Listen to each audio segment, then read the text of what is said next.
Կարևոր գործընթաց է սա, իմպիչմենտը եթե զարգացած երկրներում, բոլոր երկրներում իմպիչմենտով են հիմնական գործընթացը։ Ճիշտ է, ժողովրդի գործոնն էլ կա, փողոցն էլ կա, բայց հիմնական ես կողմ եմ իմպիչմենտի։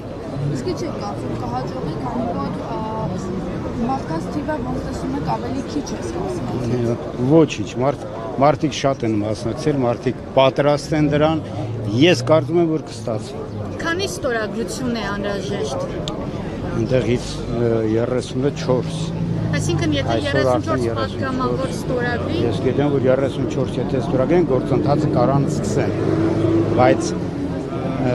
ընտրության վաղ ոնց որ 3-5-րդով է, ինչքան ես գիտեմ։ Եթե օրինակ ստացվեց, դրանից հետո ինչ քայլեր են սպասվում։ Դրանից հետո սպասվում է ժամանակավոր կառավարությունը մինչև հիմնական ընտրություններ,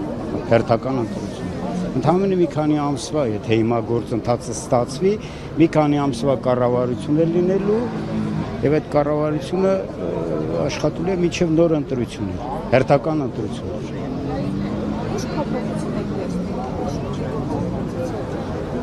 Մեծ փոփոխություններ նախ առաջին հերթին մենք այսօր կանգնած ենք արդեն կործանման եզրի։ Ես հույս ունեմ, որ իմպիչմենտով գոնե որոշ հարցեր կարելի է կանգնեցնել եւ Հայաստանը որպես հին մեր թվարկությունից առաջ նշված Արմենիան կարողանանք հասցնել գոնե իր սահմանների, գոնե։ Այսինքն այսօր պարզ կլինի, թե ստորագրություններ կլինեն, չեն լինի։ Այսօր դրա համար չի լսումները բան ինչի համար, ընթացքում պարզ կլինի։ Ընթացքում պարզ։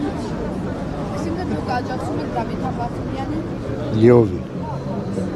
Ինչու։ Մեր տեխնացուները։ Ինչու հենց պարոն Համբարձումյանի։ Ես Դավիթ Համբարձումյանի աշխատանքը տեսել եմ շատ շուտվանից։ Իր համայնքի աշխատանքը գիտեմ, ինքը շատ ակտիվ, շատ բարեխիղճ եւ հայրենասեր մարդ է։